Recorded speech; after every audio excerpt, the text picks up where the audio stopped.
Guys మన next place Saripalli వచ్చాం. Saripalli dam అయితే బ్యాక్ సైడే, కానీ ఊర్లో ఏదో టెంపుల్ ఒకటి ఉందంట, ఓల్డ్ టెంపుల్ మ్యాప్లో చూపిస్తుంది. చూడాలి మరి, అక్కడ లోకల్స్ని అడుగుతాను ఒకసారి. గుడికి అయితే దారి ఎలా కాదు, ఆ చివరిన మామిడి తోటల నుంచి అక్కడి నుంచి వెళ్ళాలి అంటున్నారు. మ్యాప్ అయితే మనకి అంత కరెక్ట్గా చూపించట్లేదు, మరి చూద్దాం.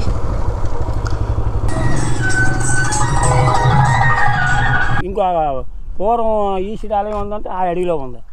ఆడికెలా ఎక్కడి నుంచి అది ఇదే తోగా ఇదే రోడ్డు వెళ్ళిపోవాలా, ఇలా టర్నింగ్ తిరగకూడదు. అది తెలిసిపోద్ది దారి, అదే ఎదరికే కనబడతాయి. సరే అక్కడే ఆదివారం మందులు ఈ డాక్టర్లు ఇస్తాను. ఈశ్వరుడు ఆలయం పూర్వం పెద్దలు కట్టిందట. అదే వెళ్ళాలా, తర్వాత మెట్లు ఎక్కాలి వెళ్ళాలా, అయ్యే ఎక్కినాలు. ఇది పూర్వం తాతలు ముత్తాతలు కట్టింది కాదు, ఇది దేవుళ్ళు కట్టింది. అదే నువ్వు అది చూడొచ్చు. కానీ ఇది మామూలు ఈశ్వరుడు ఆలయం ఇది. Hello guys, I am Abhiram Varma. నేను ప్రెసెంట్ ఆంధ్రప్రదేశ్లో ఉన్న ప్రతి జిల్లాకి వెళ్ళి అక్కడ ఉన్న కొండలు, అడవులు, పురాతన కట్టడాలు, ఆలయాలు, ఇంకా జలపాతాలు ఎక్స్ప్లోర్ చేస్తున్నాను. మీరు కూడా నాతో పాటు ఇలాంటి బ్యూటిఫుల్ లొకేషన్స్ చూడాలనుకుంటే సబ్స్క్రైబ్ చేసుకోండి. Thank you. Hello guys, Vizianagaram జిల్లాలో మనం చూడబోయే మూడో ప్లేస్ ఇది. మనం ఇప్పుడైతే రోడ్డు పక్కన ఉన్న సరిపల్లి డ్యామ్కి అయితే వచ్చాం. దారి అయితే ఇక్కడ నుంచి ఇలా లోపలికి వెళ్ళాలంట. ఒకసారి చూద్దాం. సరిపల్లి డ్యామ్ గురించి చాలా మంది చెప్పారు బాగుంటుందని. కాకపోతే ఇప్పుడు ఎండల వల్ల వాటర్ అది తక్కువ ఉండడం వల్ల అంత లుక్ అయితే ఉండకపోవచ్చు. ఒకసారి లోపలికి వెళ్ళి చూస్తే తెలిసిపోతుంది. ఇక్కడ ఒక ఓల్డ్ టెంపుల్ ఉంది, అది కూడా చాలా బాగుంటుందంట. నా లిస్ట్లో మన విజయనగరం జిల్లాలో 4th ప్లేస్ ఏమనుకున్నానంటే కుమిలి అనుకున్నాను. అక్కడ ఒక ఓల్డ్ టెంపుల్, అప్పట్లో కట్టిన టెంపుల్ కొంచెం యూనిక్గా ఉంటుందన్నమాట. అంటే ఒక టెంపుల్లో 12-13 టెంపుల్స్ ఉంటాయన్నమాట. అది కూడా ఎక్స్ప్లోర్ చేద్దాం అనుకున్నాను, కానీ ఇంకా ఆగిపోయాను. ఎందుకంటే దాన్ని రీమోడల్ చేసి మొత్తం పెయింట్స్ అవి వేసి చాలా నీట్గా చేసేసారు. ఇంకా అంత నాకు ఇంట్రెస్ట్ లేక దాన్ని స్కిప్ చేశాను అనమాట. కుమిలి హిస్టరీ ఏంటంటే, ఒకప్పుడు మనకి అప్పుడు రాజులు పరిపాలించినప్పుడు కుమిలి క్యాపిటల్ మాట, అక్కడ రాజధాని. అప్పట్లో రాజులు కుమిలి వదిలేసి అక్కడి నుంచి విజయనగరం వచ్చేసి అక్కడ కోట కట్టుకున్నారు అనమాట. అది దాని యొక్క హిస్టరీ. వ్యూ అయితే ఎలా ఉంది.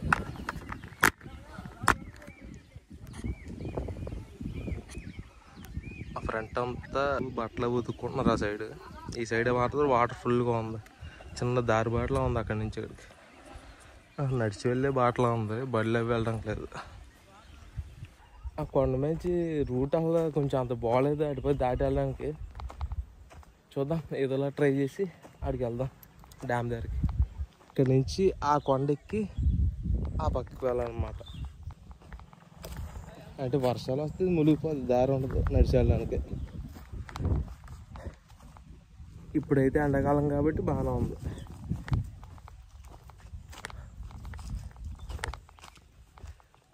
సరిపల్లి డ్యామ్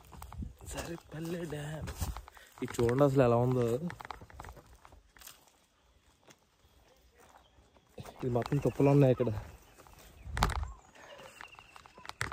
మన బండి అది అక్కడ ఉంది, ఆ చెట్టు కింద పెట్టాను.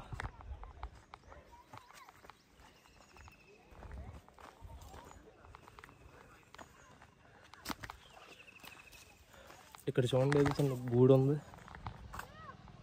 ఏ పక్షులో పెట్టే గూడు. నీట్గా దిగడానికి మెట్లు అయితే ఉన్నాయి ఇక్కడ. అదే డ్యాము. సరే ఫ్రంట్కి వెళ్దాం.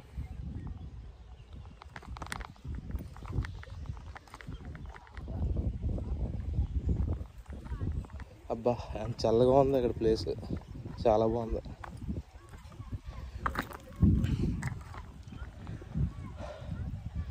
ఇది guys view, Saripalli dam view. ఇదే రోడ్డు కింద ఉండి బండి వెళ్ళడానికి ఉంటే భలే ఉండి అసలు. మనకి కిందకి దిగాలంటే ఈ పక్క నుంచి దారి ఉంది, కానీ అక్కడికి వెళ్ళడానికి దారి ఉంది, ఇలా వారంటాయి. కానీ దీని మీదకి వెళ్ళడానికి దారి కనబట్టలేదు. ఈ మెట్లు దిగి నీటిలోంచి వెళ్ళాల్సి ఉంటుంది. ఇంకా దాని మీదకి వెళ్ళి అవసరం ఉండదు. ఇక్కడ నుంచి ఆ చివరికి వెళ్ళి నడుచుకుంటూ అక్కడ వ్యూ చూసి మళ్ళీ బ్యాక్కి వచ్చేద్దాం. మనం అక్కడ చూసుకుంటే ఇక్కడ కూడా కొన్ని మెట్లు ఉన్నాయి మీదకి వెళ్ళడానికి. మీదకి అక్కడ దాకా వెళ్ళి అక్కడ ఆగిపోయింది. మరి ఎందుకు కట్టారో మనకు ఐడియా లేదు. ఇది చూడండి అసలు ఎంత ఇరుగ్గా ఉన్నాయి మెట్లు. ఒకసారి కిందకి వెళ్ళి చూస్తాం వ్యూ. ఇలా ఉన్నాయి ఈ మెట్లు. గట్టిగా వర్షాలు వస్తే ఇక్కడ దాకా మునిగిపోవచ్చు నాకు తెలిసి. ఇదంతా నాకు తెలిసి ఇవి కూడా వాటర్ ఎక్కువ స్టోర్ చేయడానికి అప్పట్లో ఇవి అడ్డంగా వాడేవారిలో ఉంది కట్టు కింద. ఇప్పుడైతే ఇది వర్క్ అవట్లేనట్టుంది.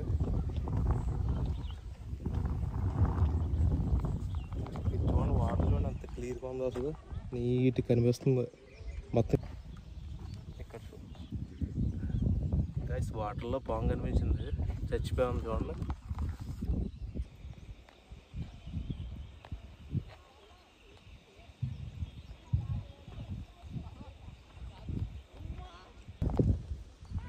దీంట్లో ఎదుకొట్టినప్పుడు కొంచెం జాగ్రత్తగా చూసుకోవాలి. అలాంటి పాములు కూడా ఉంటుంటాయి. పాములో ఒకవేళ చచ్చిపోయిన పాము అయినా సరే దాని యొక్క ఎముక గుచ్చుకుంటే మనకి చాలా పెద్ద ఇష్యూ అవుతుంది. కాబట్టి కొంచెం జాగ్రత్తగా చూసుకొని, నీరైతే చాలా క్లియర్గా ఉంది, కింద ఏమన్నా సరే నీట్గా కనిపిస్తుంది. జాగ్రత్తగా చూసుకొని ఈత కొట్టాల్సి ఉంటుంది అన్నమాట. గైస్ ఒకసారి మనం చివరికి వెళ్ళి అక్కడ దాకా వ్యూ ఎలా ఉందో చూసి వచ్చేద్దాం. అది తెలిసి ఇది వర్షాకాలంలో రెయిన్స్ ఎక్కువ ఉన్నప్పుడు ఈ వాటర్ ఇలా కింద పడుతుంటే వ్యూ నాకు తెలిసి చాలా బాగుంటుంది. ఇప్పుడు వాటర్ అది తక్కువ ఉండడం వల్ల వ్యూ అంత లేకపోవచ్చు, కానీ వర్షాల టైంలో వ్యూ అయితే నాకు తెలిసి చాలా బాగుంటుంది. ఇది 1965 నుంచి 68 మధ్యలో కట్టారంటే. ఈ వాటర్ ఉంది కదా, ఈ వాటర్ చంపావతి రివర్ అంటే శ్రీకాకుళం జిల్లాలో స్టార్ట్ అయ్యి అక్కడి నుంచి ఎన్నో ఊర్ల మీదుగా ఫ్లో అవుతూ సముద్రంలో కలుస్తుంది అనమాట. నెక్స్ట్ మనం ఇక్కడ నుంచి డిబ్లింగేశ్వర స్వామి టెంపుల్కి అయితే స్టార్ట్ అయిపోదాం. నాకైతే ఈ పక్కన వాళ్ళు చెప్పిన దాన్ని బట్టి దారిలో వెళ్తే టెంపుల్కి వెళ్తుందేమో, ఒకసారి చూసొద్దాం.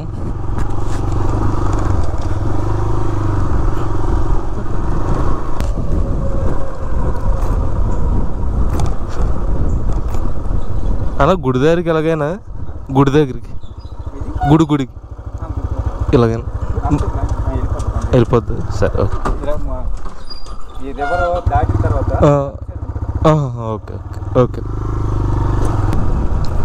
అదే మొత్తం మనం తిరిగి రావాలంటే 13 కిలోమీటర్స్ అవును. ఇప్పుడు ఈజీగా మనం రివర్ క్రాస్ చేసి వెళ్ళిపోవచ్చు అని చెప్పి అంటున్నారు. బండి వెళ్తుందో లేదో చూద్దాం. ఎక్కడి నుంచి వెళ్ళాలి దీనికి? సరే ఇలా చివరికి వెళ్దాం, చూసొద్దాం దారి ఎక్కడి నుంచి ఉందో అసలు.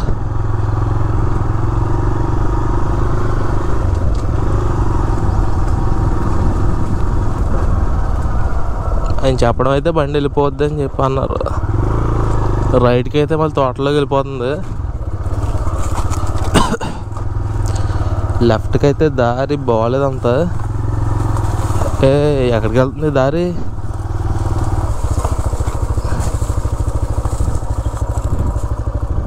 ఇది తోటలో తీసుకొచ్చేసింది.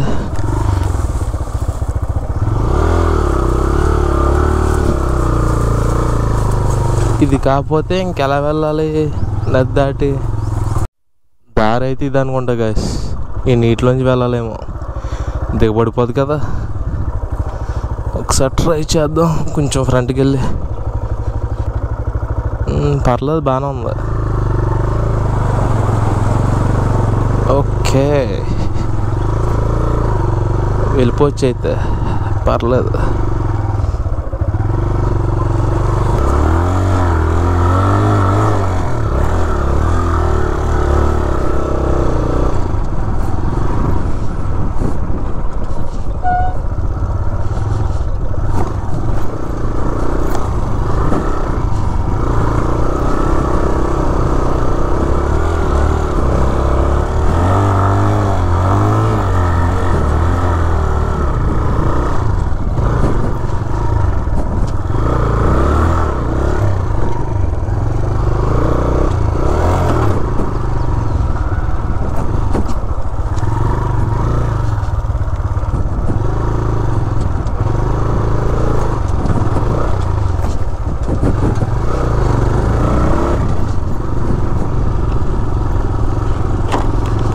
సక్సెస్ఫుల్ దాటేసాం. జనాలు ఉన్నట్టున్నారు ఆల్రెడీ. గాయస్ ఇప్పుడైతే ఆ పక్కన ఉన్న రోడ్డు తగ్గించి ఈ పక్కే రివర్ దాటి వచ్చేసాం. టెంపుల్ అప్పుడు ఊర్లో చెప్పిన టెంపుల్ అయితే ఇదే. ఒకసారి లోపలికి వెళ్ళి పూర్తిగా ఎక్స్ప్లోర్ చేద్దాం. మనకి టెంపుల్ స్టార్టింగ్లో అయితే చిన్న పార్కులో కూర్చోవడానికి అయితే చెట్ల నీడలు దిమ్మలు అవి ఉన్నాయి. ఈ ప్లేస్ విజయనగరానికి అయితే 7 కిలోమీటర్స్ దూరంలో ఉంటుంది. ఆఫ్టర్నూన్ టైంలో కూడా జనాలు బాగానే వస్తున్నారు ఈ టెంపుల్కి.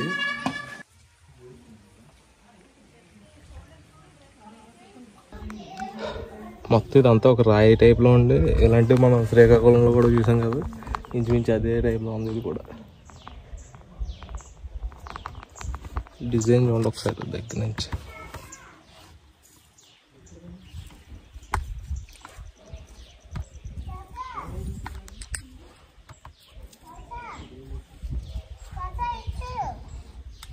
ఈ టెంపుల్ చుట్టూ లొకేషన్ అయితే చాలా పీస్ఫుల్గా ఉంది. మన బ్యాక్ సైడ్ కనిపిస్తుంది కదా, ఇదే టెంపుల్. ఆల్మోస్ట్ 10వ శతాబ్దానికి చెందిన టెంపుల్ అని చెప్పి ఇక్కడ కొన్ని డీటెయిల్స్ ఉన్నాయి. ఇక్కడ చూడండి ఒక మొక్క ఉంది. ఇది కాయలు అయితే కొంచెం డిఫరెంట్గా ఉన్నాయి. ఈ టైప్ కాయలు ఎప్పుడైనా చూసారా? నేను ఎప్పుడు చూడలేదు. ఈ టెంపుల్ ని డిబ్బిలింగేశ్వర స్వామి ఆలయం అని పిలుస్తారు. ఈ ఆలయం కట్టి సుమారు 1000 సంవత్సరాల పైన అవుతుంది. ఈ టెంపుల్ ని అప్పట్లో దేవుళ్ళ కట్టారని చెప్పి నమ్ముతారు ఇక్కడ వాళ్ళందరూని. ఇది కొంచెం ఆంధ్ర ఇంకా ఒడిశా స్టైల్లో ఉంటుంది ఈ టెంపుల్. ఈ వీడియో అయితే మీకు నచ్చింది అనుకుంటున్నాను. నెక్స్ట్ వీడియో చాలా ఇంట్రెస్టింగ్ ఉంటుంది, మిస్ అవ్వకండి. Thank you.